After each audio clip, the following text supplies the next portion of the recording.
श्वेता और आप हैं मेरे YouTube channel grow with biology में। आज में जो टॉपिक पढ़ने वाले हैं वो है ग्लाइकोप्रोटीन स्ट्रक्चर एंड फंक्शन। ये मास्टर्स डिग्री का पोर्शंस है। तो चलिए आगे बढ़ते हैं। इंट्रोडक्शन। ग्लाइकोप्रोटीन क्या है? ग्लाइकोप्रोटीन जैसे आप वर्ड से ही समझ रहे हो कि ये दो वर्ड्स को मिला के बनाया गया है। पहला वर्ड है ग्लाइको, दूसरा वर्ड है प्रोटीन। ग्लाइको वर्ड आता है कार्बोहाइड्रेट ग्रुप से और प्रोटीन जो है वो है आपका नॉर्मल पॉलीपेप्टाइड चेन। तो एक पॉलीपेप्टाइड चेन में जब कार्बोहाइड्रेट ग्रुप जुड़ जाए तब उसको हम बोलते हैं ग्लाइकोप्रोटीन। तो फर्स्ट पॉइंट में लिखा है कि glycoproteins are carbohydrate groups are proteins that have carbohydrate groups covalently attached to the polypeptide chain. इस कार्बोहाइड्रेट ग्रुप्स को ग्लाइकेंस भी बोला जाता है, इसीलिए इसका नाम ग्लाइकोप्रोटीन है। कार्बोहाइड्रेट का जो कंपोनेंट है वो बहुत इंपॉर्टेंट है उस प्रोटीन के फंक्शनिंग के लिए, इसीलिए ग्लाइकोप्रोटीन्स का इंपॉर्टेंस है। किस तरह का फंक्शनिंग? उसकी स्टेबिलिटी के लिए, उसके रिकॉग्निशन के लिए। और ये जो ग्लाइकोप्रोटीन्स है ये बहुत सारे बायोलॉजिकल प्रोसेसेस में जैसे कि cell cell recognition, immune response, signal transduction, इन सब में ये ग्लाइकोप्रोटीन्स बहुत अहम अहम रोल प्ले करते हैं। अब हम देखते हैं स्ट्रक्चर ऑफ ग्लाइकोप्रोटीन। ग्लाइकोप्रोटीन में दो मेन कंपोनेंट है, एक है प्रोटीन पार्ट और एक है कार्बोहाइड्रेट पार्ट। तो प्रोटीन पार्ट जो यूज होता है ग्लाइकोप्रोटीन में वो हमारे नॉर्मल प्रोटीन से सिमिलर है। तो नॉर्मल प्रोटीन से सिमिलर होने के कारण क्या होता है, जो पॉलीपेप्टाइड चेन है जो कि अमीनो एसिड से बना हुआ है वही हमारा प्रोटीन पार्ट है। तो प्रोटीन पार्ट में एक पॉलीपेप्टाइड चेन होगा जो कि अमीनो एसिड से बना है और ये सिंपल लीनियर फॉर्म में हो सकता है, कॉम्प्लेक्स फॉर्म में हो सकता है जो हमारा सेकेंडरी स्ट्रक्चर है, टर्शरी है, क्वार्टरनरी है, इन तीनों फॉर्म्स में भी वो एग्जिस्ट कर सकता है। ये प्रोटीन पार्ट की हम बात कर रहे हैं और ये प्रोटीन पार्ट जो है वो मेन रोल प्ले करता है बाइंडिंग के लिए। तो ये हो गया हमारा प्रोटीन पार्ट। अब जो दूसरा पार्ट है वो है हमारा कार्बोहाइड्रेट चेन, या जो भी कार्बोहाइड्रेट उसमें जुड़ा हुआ है वो। और ये जो कार्बोहाइड्रेट का ज्वाइनिंग है ये होता है थ्रू कोवलेंट बॉन्ड। तो कार्बोहाइड्रेट का अटैचमेंट जो है वो दो तरह के स्ट्रक्चर्स में देखा जाता है। पहला है ओ लिंक्ड ग्लाइकोजाइलेशन और दूसरा है एन लिंक्ड ग्लाइकोजाइलेशन। देखो, the type of carbohydrate attached and their linkage can vary, but common carbohydrate structure in glycoproteins include O-linked glycosylation and N-linked glycosylation. जो टाइप ऑफ कार्बोहाइड्रेट जो जुड़ेगा वो चेंज हो सकता है, उसमें वेरिएशंस होते हैं, पर जो कॉमन स्ट्रक्चर है ग्लाइकोप्रोटीन में वो जो जुड़ता है वो है ओ लिंक्ड ग्लाइकोजाइलेशन से या फिर एन लिंक्ड ग्लाइकोजाइलेशन से। अब ये ओ लिंक्ड और एन लिंक्ड क्या होता है?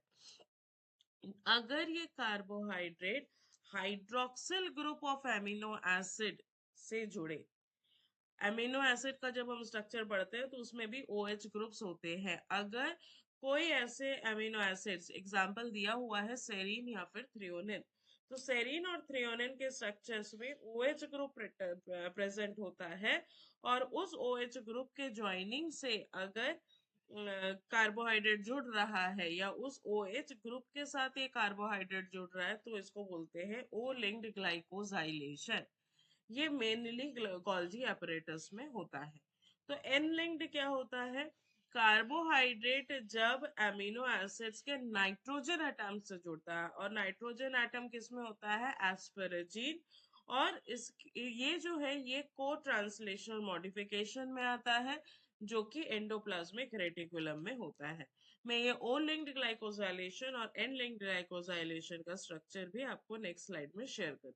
ऑफ द ग्लाइकोप्रोटीन, जो कार्बोहाइड्रेट पार्ट है वो ग्लाइकोप्रोटीन का वो ब्रांच भी हो सकता है, लीनियर भी हो सकता है, उसमें कॉम्प्लेक्स कार्बोहाइड्रेट भी हो सकता है, पॉलीसैकेराइड्स भी हो सकते हैं। तो इस तरह से ये कार्बोहाइड्रेट पार्ट रहता है। एग्जांपल्स है उसके glucose, galactose, mannose, fucose, सैलिक acid या एन एसिटल ग्लूकोजामीन। नेक्स्ट हम आगे बढ़ते हैं, ग्लाइकोजाइलेशन साइट। कौन से लोकेशंस पे ये ग्लाइकोजाइलेशन हो सकता है या ग्लूकोज अटैच हो सकता है? तो लोकेशंस कौन से हैं? लोकेशंस होते हैं अमीनो एसिड्स। अमीनो एसिड्स में जिसमें OH ग्रुप है वहां पे जुड़ सकता है, या फिर जहां पे नाइट्रोजन है वहां पे जुड़ सकता है। तो O लिंक्ड ग्लाइकोजाइलेशन होता है जहां पे हाइड्रोक्सिल ग्रुप है, तो एग्जाम्पल है सेरीन। और N acetal glucosamine, N acetal ग्लाइकोजाइलेशन या एन लिंक्ड ग्लाइकोजाइलेशन है जो वहां पे होता है, जैसे कि एस्पेरेजिन। तो मोस्टली एस्पेरेजिन्स में ये स्ट्रक्चर है जो ज्वाइन होता है। देखो नीचे डायग्राम में दिया है, एस्पेरेजिन का स्ट्रक्चर में एन पॉइंट पे या नाइट्रोजन के साथ ऑलिगोसैकेराइड अटैच हो रहा है।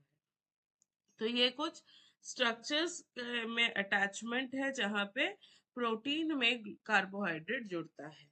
अब टाइप्स ऑफ ग्लाइकोप्रोटीन, ये जुड़ तो गया, अब इसके टाइप्स क्या है? पहला टाइप है सिक्रेटरी ग्लाइकोप्रोटीन, जहां पे ये सिक्रीट करता है, सिक्रीटेड फ्रॉम सेल, सेल से बाहर सिक्रीट होगा। और ये इन्वॉल्व होता है एंटीबॉडीज में, हाइड्रो हॉर्मोन्स में, जो कि ग्लाइको हार्मोन्स है, ग्लाइकोप्रोटीन हार्मोन्स की कैटेगरी में आते हैं। इसमें सेल सिग्नलिंग वगैरह होता है। ये पूरा कैटेगरी होता है सिक्रेटरी ग्लाइकोप्रोटीन। होप्स कि आपको अच्छा लग रहा होगा, वीडियो समझ में आ रहे होंगे। अगर आपको कोई भी डाउट है तो आप कमेंट सेक्शन में बिल्कुल पूछ सकते हैं। और कोशिश करिए कि इस चैनल को सब्सक्राइब करिए ताकि अपकमिंग वीडियोस आप तक पहुंच सके। आगे है मेम्ब्रेन बाउंड ग्लाइकोप्रोटीन। अब ये मेम्ब्रेन बाउंड लिख दिया है, मतलब ये किसी भी मेम्ब्रेन के सरफेस पे अटैच होगा। जब ये मेम्ब्रेन के सरफेस पे अटैच होगा तो इसका फंक्शन बदल जाएगा। अब ये cell cell communication, cell signalling, cell adhesion, इस तरह के काम करेगा। पहला जब सिक्रेटरी ग्लाइकोप्रोटीन का काम कर रहा था तो वो हॉर्मोन्स जैसा काम कर सकता था, एंटीबॉडीज जैसा, जो कि मूव होके दूसरे जगह पहुंच के अपना फंक्शन कैरी आउट करे। पर मेम्ब्रेन बाउंड होने पे वो सेल के सरफेस पे अटैच हो जाएगा, और अटैच होने से वो सिग्नलिंग कर सकता है, सेल सेल कम्युनिकेशन में हेल्प कर सकता है। थर्ड कैटेगरी है स्ट्रक्चरल ग्लाइकोप्रोटीन, जहां पे ये ग्लाइकोप्रोटीन उस सेल के स्ट्रक्चर में कुछ इंपॉर्टेंट रोल प्ले करता है। अब कैसा इंपॉर्टेंट रोल होता है? वो सेल के स्ट्रक्चरल इंटीग्रिटी, जैसे कि कोलेजन में वो हेल्प करेगा, और ये एक्स्ट्रा सेलुलर मैट्रिक्स फॉर्मेशन में भी हेल्प करता है ग्लाइकोप्रोटीन। फिर आते हैं एंजाइमेटिक ग्लाइकोप्रोटीन। एंजाइमेटिक ग्लाइकोप्रोटीन में एंजाइमेटिक एक्टिविटी जुड़ जाती है, जैसे कि आते हैं कुछ डाइजेस्टिव एंजाइम्स जो कि ग्लाइकोप्रोटीन भी है और उसमें एंजाइमेटिक एक्टिविटीज भी होती है। फिर आते हैं फंक्शन ऑफ ग्लाइकोप्रोटीन। अब आप स्ट्रक्चर से समझ गए थे कि कुछ कुछ है जो सेल कम्युनिकेशन करेंगे, अटैचमेंट करेंगे, एडेशन मॉलिक्यूल्स जैसा काम करेगा। ग्लाइकोप्रोटीन जो है वो एक्स्ट्रा सेलुलर मैट्रिक्स है, तो वो एक्स्ट्रा सेलुलर मैट्रिक्स फॉर्मेशन में हेल्प करेगा, वो सेल के माइग्रेशन में, सेल के रिकॉग्निशन में हेल्प करेगा। कैडरिन और सिलेक्टेंस, ये भी कुछ ग्लाइकोप्रोटीन है जो कि सेल अटैचमेंट में हेल्प करते हैं।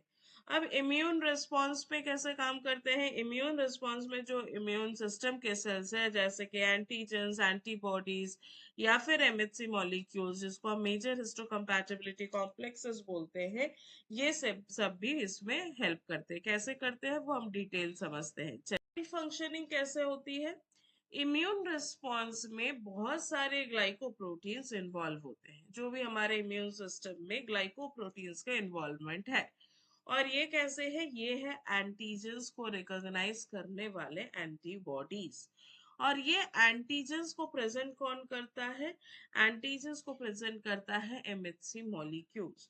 तो मेजर हिस्टोकम्पैटिबिलिटी कॉम्प्लेक्सेस जो है वो भी ग्लाइकोप्रोटीन्स है, जो एंटीजन को प्रोसेस करके प्रेजेंट करता है टी सेल के पास। तो ये भी बहुत इंपॉर्टेंट और क्रूशियल काम है। अगर एंटीजन को बॉडी रिकॉग्नाइज करके अप्रोप्रिएटली प्रोसेस नहीं करके रिप्रेजेंट नहीं कर रहा है, तो टी सेल उसको रिकॉग्नाइज करके आगे एक्टिविटी नहीं कर सकता। टी सेल को उसको पहचानने के लिए उसको प्रोसेस करके पूरा देना पड़ेगा MHC मॉलिक्यूल्स को, जिसको हम एंटीजन प्रोसेसिंग एंड प्रेजेंटेशन बोलते हैं। तो एंटीजन प्रोसेसिंग और प्रेजेंटेशन करने वाले भी जो प्रोटीन्स है that are also glycoproteins. Next देखते हैं glycoproteins a part of antibodies है जो कि उसके एंटीबॉडिकल एक्शन करते हैं। प्रोटीन फोल्डिंग और प्रोटीन स्टेबिलिटी में भी इनका इंपॉर्टेंट रोल है, जो कि करेक्ट फोल्डिंग कर सकते हैं। ग्लाइकोजाइलेशन में 3 डायमेंशनल स्ट्रक्चर मेंटेन होता है। चैपरॉन प्रोटीन्स के लिए काम आता है, जो कि एंडोप्लाज्मिक रेटिकुलम में उसके प्रोटीन्स के प्रॉपर फोल्डिंग करने में हेल्प करते हैं। और इसमें एग्जांपल्स आता है मैनो स्ट्रीमिंग। ये चैपरॉन प्रोटीन्स की फोल्डिंग ये अलग सा एक टॉपिक है मेजर, जो हम मॉलिक्यूलर बायोलॉजी में कवर करने की कोशिश करेंगे कि किस तरह से हम प्रोटीन्स को translation and post translation modifications में मॉडिफाई करते हैं। हम तो नहीं, सेल्स कैसे करते हैं। सेल ट्रांसडक्शन में ग्रोथ हार्मोन्स है, ग्रोथ फैक्टर्स है, ये सब भी उसमें बहुत क्रूशियल रोल प्ले करते हैं। आप समझ सकते हो कि एक सिग्नल ट्रांसडक्शन में रिसीवर रिसेप्टर्स होगा, वो रिसीव करेगा, तो अगर उसमें प्रॉपर ग्लाइकोप्रोटीन्स नहीं है तो स्ट्रक्चर चेंज होने पे, स्लाइड चेंज होने पे भी रिसीविंग का पावर या रिसीविंग की प्रॉपर्टी बदल जाएगी, और बदल गई तो फिर वो सिग्नल ट्रांसडक्ट नहीं होगा। ये सिग्नल ट्रांसडक्शन ग्लाइकोप्रोटीन के थ्रू सेल डिवीजन, एपोप्टोसिस और माइग्रेशन में देखा जाता है। नेक्स्ट प्रॉपर्टी, ये जो ग्लाइकोजाइलेशन है ये लिगेंड बाइंडिंग एफिनिटी और सिग्नल एफिशिएंसी को चेंज करता है। थोड़ा थोड़ा एक आध कार्बोहाइड्रेट भी अगर चेंज हो जाए तो उससे भी एफिनिटी और एफिशिएंसी ये दोनों बदल सकती है। एफिनिटी मतलब अटैचमेंट और एफिशिएंसी मतलब कितने पोटेंशियल पे वो वर्क कर रहा है। नेक्स्ट आते हैं protection and lubrication of mucosal surface. Mucosal surfaces में जो ग्लाइकोप्रोटीन है म्यूसिन, वो भी एक जेल लाइक स्ट्रक्चर है जो कि एक प्रोटेक्टिव बैरियर बनाता है। ये भी इनका फंक्शन है कि वो प्रोटेक्टिव बैरियर बनाने पे अंदर के स्ट्रेसेस को कंट्रोल कर सकता है और पैथोजन की एंट्री को भी रोक सकता है। नेक्स्ट आते हैं endocytosis and vesicular trafficking. Endocytosis और वेसिकुलर ट्रैफिकिंग भी हमारे एक सिग्नल ट्रांसडक्शन या फिर सेल मेडिएटेड ट्रांसफर का एक पार्ट है, जहां पे वेसिकल्स को कहाँ मूव करना है ये भी इंडिकेशन मिलता है through glycoproteins. Structural roles, collagen जो है वो ग्लाइकोप्रोटीन का एक पार्ट है या ग्लाइकोप्रोटीन का एक एग्जाम्पल है बोल सकते हैं, जो कि स्ट्रक्चरल सपोर्ट प्रोवाइड करते हैं कनेक्टिव टिश्यूज को। हमने ये भी पढ़ा है कि ये एक्स्ट्रा सेलुलर मैट्रिक्सेस में भी हेल्प करता है। तो कोलाजन मॉलिक्यूल्स जो है वो क्रूशियल है स्टेबिलिटी प्रोवाइड करने के लिए। नेक्स्ट आता है blood group determination. Blood group determination में A B O blood group के लिए हम जब स्ट्रक्चर्स पढ़ते हैं तो उसमें भी हमको अलग अलग ग्लाइकोप्रोटीन देखने मिलता है। रेलेवेंस, क्लिनिकल रेलेवेंस में ये जो अगर ये ग्लाइकोप्रोटीन में एबनॉर्मेलिटीज हो गई, कुछ गड़बड़ हो गया, तो इसके गड़बड़ होने से बहुत dangerous diseases like cancers, genetic disorders, auto immune diseases ये स्टार्ट हो सकती है। ये इनके एबरेशंस या इनके स्टार्टिंग पॉइंट्स भी हम बोल सकते हैं कि कहीं ना कहीं ग्लाइकोप्रोटीन का एबनॉर्मल ग्लाइकोजाइलेशन है। थेरापेटिक ट्रीटमेंट में भी ग्लाइकोप्रोटीन यूज किया जाता है, जैसे कि मोनोक्लोनल एंटीबॉडीज का प्रोडक्शन, जो कि इन्हीं बीमारियों को जैसे कि कैंसर, ऑटो इम्यून डिजीजेस, इनको भी ठीक करने में कुछ हद तक हेल्प करता है। ग्लाइकोजाइलेशन उस प्रोटीन का स्टेबिलिटी, उसका हाफ लाइफ, वो किस तरह से इम्यून सिस्टम्स के सेल से इंटरैक्ट करेगा, ये सब भी मॉनिटर करता है। लास्ट पार्ट है वायरल ग्लाइकोप्रोटीन, जो कि वायरसेस में ये बहुत इंपॉर्टेंट है क्योंकि इसके बाइंडिंग पे होस्ट सेल का रिसेप्टर्स का रिकॉग्निशन, उसकी एक्टिविटीज, वैक्सीन का डेवलपमेंट, इन सब में भी ग्लाइकोप्रोटीन का बहुत क्रूशियल रोल होता है। आगे बढ़ते हैं कंक्लूड करने के पहले मैं आप लोग सबसे रिक्वेस्ट करूंगी कि चैनल को सब्सक्राइब करें, क्योंकि हम जब एनालिटिक्स देखते हैं तो हमको पता चलता है कि चैनल्स में आप बिल्कुल नॉलेज ले रहे हैं। पर सब्सक्रिप्शन नॉन सब्सक्राइब्ड पार्ट में से भी विजुअल नॉर्मल व्यूज आ रहे हैं। तो आप लोग कोशिश करें कि एक बटन क्लिक करें और बेल आइकन प्रेस करें, ताकि अपकमिंग वीडियोस, अगर आपको लगता है कि ये चैनल आपके लिए फायदा कर रहा है, तो आप इसको बिल्कुल सब्सक्राइब करें। तो चलिए ग्लाइकोप्रोटीन को कंक्लूड करते हैं। इसमें हम एक ये बहुत इंपॉर्टेंट पार्ट है, इनक्रेडिबल पार्ट है इम्यून सिस्टम्स के। बॉडी में बहुत सारे मैकेनिज्म, ब्लड ग्रुप सिस्टम में ये ग्लाइकोप्रोटीन्स बहुत इंपॉर्टेंट रोल प्ले करते हैं। इनका स्ट्रक्चर अगर देखेंगे, इसमें दो पार्ट होता है, एक है प्रोटीन पार्ट और एक है कार्बोहाइड्रेट पार्ट, जो कि इसके इंपॉर्टेंट रोल्स को प्ले करने में हेल्प करते हैं। ये immune recognition, cell signalling, cell support, protection, इन सब में हेल्प करता है। और ये इसमें इसके चेंजेस होने में, या इसमें अगर कोई ग्लाइकोजाइलेशन या एन लिंक्ड हो या चाहे ओ लिंक्ड हो, इसमें अगर कुछ गड़बड़ी हो जाए तो इससे बड़े बड़ी बीमारियां भी स्टार्ट हो सकते हैं। उसी के साथ साथ इनको यूज करके हम बहुत सारे डिजीजेस के वैक्सीन और immune system auto immune diseases का ट्रीटमेंट भी डिजाइन कर रहे हैं। वो जो है वो रिसर्च पार्ट है, किसी दिन हम उसको भी डिस्कस करेंगे। पर आज के लिए ही इतना ही। ग्लाइकोप्रोटीन्स, आप इसमें से नोट्स भी बना सकते हैं, और ये मोस्टली एक शॉर्ट आंसर क्वेश्चन है, जिसमें आप विद डायग्राम्स इतना आप लिखेंगे तो नियर अबाउट फुल मार्क्स ही आपको मिलेंगे।